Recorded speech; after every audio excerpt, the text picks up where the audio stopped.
Boa noite a todos. Nós vamos dar continuidade ao nosso estudo sobre os 12 apóstolos e hoje iremos estudar o apóstolo Mateus. E vamos ler uma passagem que está no seu Evangelho, escrito por ele, em que ele nos é apresentado da seguinte forma. Então, Mateus capítulo 9, versículo 9. Partindo Jesus dali, viu um homem chamado Mateus, sentado na coletoria, e disse-lhe: segue-me. E ele se levantou e o seguiu. E sucedeu que, estando ele, Mateus, estando em casa, à mesa, muitos publicanos e pecadores vieram e tomaram lugares com Jesus e seus discípulos. Ora, vendo isto, os fariseus perguntavam aos discípulos: por que come o vosso mestre com os publicanos e pecadores? Mas Jesus, ouvindo, disse: os sãos não precisam de médico, e sim os doentes. Ide, porém, e aprendei o que significa misericórdia quero, e não sacrifício. Pois não vim a chamar os justos e sim os pecadores ao arrependimento. Para os judeus, o nome dos seus filhos era algo muito importante. Não era dado de uma forma aleatória, portanto, conforme a moda, ou aquela pessoa que tinha um nome e se tornou famoso. Não. Eles olhavam muito à tradição familiar. Se calhar algum antepassado que foi um grande homem de Deus, que foi uma mais-valia naquela família, alguém de quem eles se honravam e se orgulhavam, e então eles colocavam esse nome, eles davam esse nome aos filhos. Também o nome que davam aos filhos espelhava muito o seu relacionamento que eles tinham com Deus e as expectativas espirituais que tinham em relação aos seus filhos.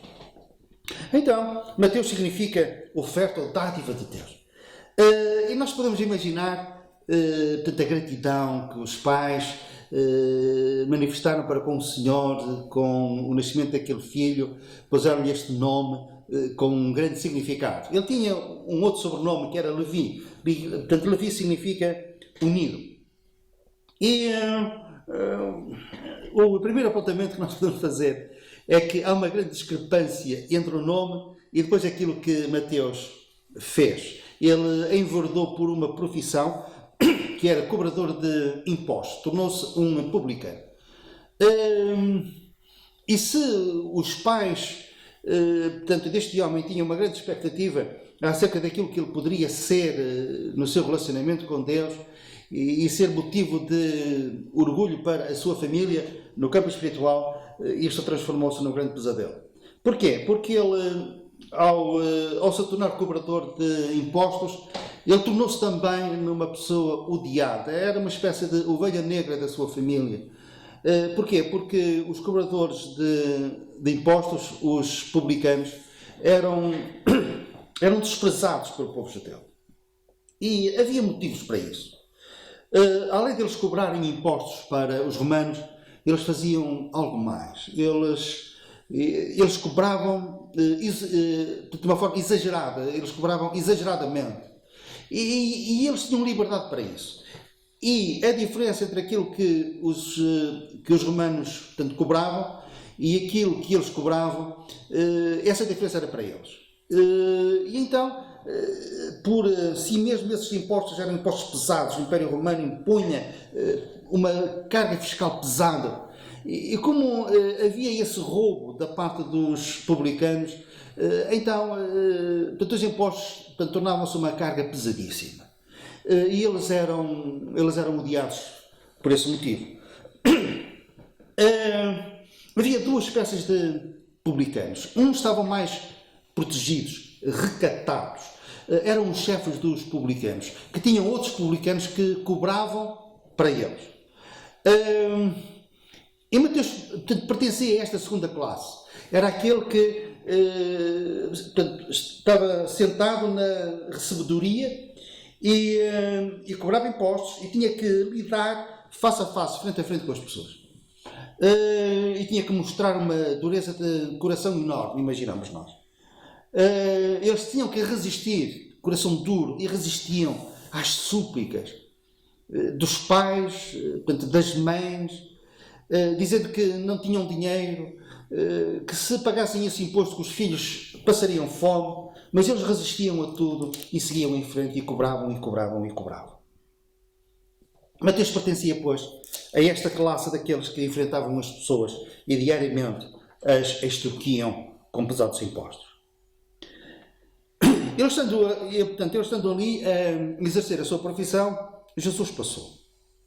Jesus passou, parou junto dele, chamou e disse-lhe: segue-me. E ele se levantou e o seguiu. Se nós fôssemos ler um outro evangelho, em Lucas temos a passagem paralela que diz que ele, deixando tudo, seguiu a Jesus.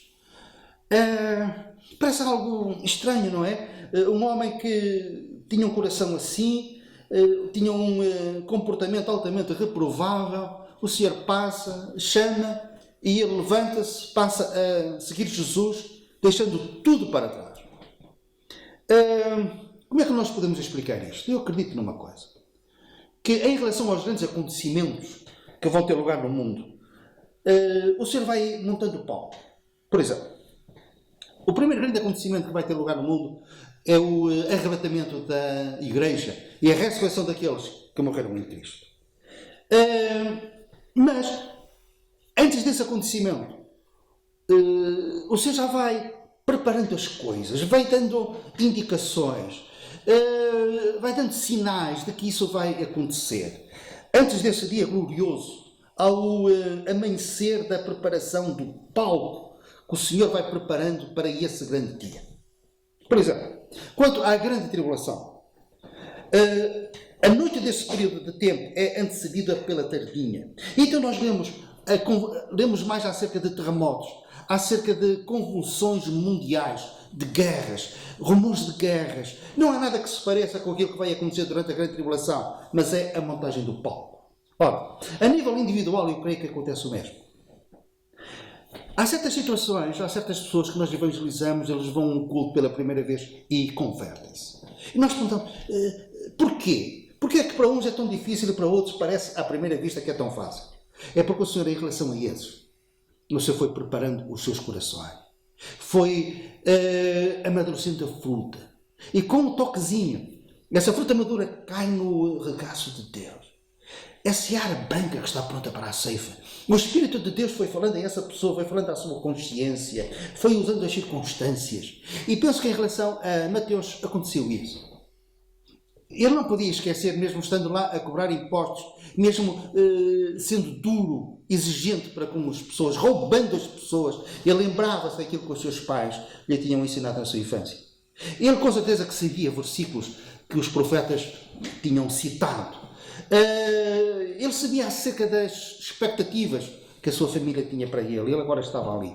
E mais, e devido ao facto de ele ter um contacto com as pessoas, ele ouvia falar acerca daquele tema, que andava de boca em boca, as pessoas falavam, comentavam, entusiasmadas acerca de quem era Jesus, o que ele fazia, o que ele pregava, como ele pregava. E quando Mateus ouviu e recebeu este convite, nós não ficamos surpreendidos quando ele largou tudo e passou a seguir a Jesus. Depois ele fez outra coisa. Quando André se converteu, quando ele conheceu Jesus, ele partilhou logo a sua fé com o seu irmão Pedro. Quando aconteceu o mesmo com Filipe, ele partilhou a sua fé com o seu irmão Natanael. Mas Mateus não. Ele há muito que tinha perdido a sua família. Não havia contactos com os seus irmãos, não havia contacto com os seus mais próximos, os seus familiares mais próximos. Ele precisava de tempo para recuperar a sua confiança. Mas ele faz uma coisa, este versículo nos diz, ele faz um banquete em sua casa. A outra passagem diz que ele fez um grande banquete. E estavam lá muitos publicanos. Em Lucas vemos que era uma multidão de publicanos. Eram as pessoas que ele conhecia. E o seu entusiasmo por Jesus levou-o a convidar esses seus amigos para a sua casa e fez ali um grande banquete. E Jesus foi. Se calhar alguns de nós não iríamos. Por vezes nós temos aquele orgulho de que somos tão santos que não podemos estar onde há tão grandes pecadores. É um preconceito que nós podemos ter até a vários níveis. Podemos ter esse preconceito a nível da nossa nacionalidade. Há pessoas que são excessivamente orgulhosos da sua nação. Há outros que são excessivamente orgulhosos da sua cultura, das suas habilitações académicas. Cuidado, podemos ser excessivamente orgulhosos da nossa denominação, do grupo portanto, doutrinário com quem nós nos identificamos. E esse preconceito tem um nome, e pode ter este nome, ser orgulho. E os fariseus estavam ali, orgulhosos da sua pseudo-santidade. Não se queriam misturar, e então criticaram Jesus e os seus discípulos, dizendo-lhes: porque é que vocês estão sentados à mesa com os publicanos, com os pecadores? E Jesus tem uma expressão sublime. Ele mostra-lhes que, estando ali àquela mesa, estava ali a confraternizar, que ele tinha prazer nisso, mas ele estava ali também por causa desses mesmos pecadores. Ele estava ali por causa daqueles doentes. Os publicanos eram pessoas com necessidade de serem ajudados espiritualmente. O Senhor via o que é que se passava nos seus corações, mas sabia que eles estavam doentes, gravemente doentes, e então diz: eu como médico, eu vou aos doentes. Os sãos não precisam de médico. Então, é uma mensagem tremenda para aqueles fariseus, porque eles pensavam que estavam sãos e o Senhor indiretamente lhes disse que eles estavam doentes, estavam a rejeitar o médico dos médicos que poderia solucionar a doença espiritual que eles tinham. E depois, portanto, falou-lhes, deu-lhes esta mensagem: ide e aprendi o que significa misericórdia quero e não sacrifício. Aos humildes ele diz: vinde e aprendi de mim. Aos orgulhosos ele diz: ide e aprendei. É como que tereis que aprender às vossas próprias custas, que esse caminho não é o caminho mais correto. E então ele depois acrescenta: eu não vim chamar os justos e sim os pecadores ao arrependimento. Se calhar conhecemos grandes pecadores, pessoas que nós pensamos que de modo algum irão dar ouvidos à palavra de Deus, que irão recusar facilmente qualquer convite que nós lhes possamos fazer para ouvirem o Evangelho. Pois é, mas podem ser essa tal fruta madura, que com um simples convite, com apenas uma pregação, e caem no regaço de Deus. Você nos abençoe e que estejamos atentos àqueles que estão à nossa volta.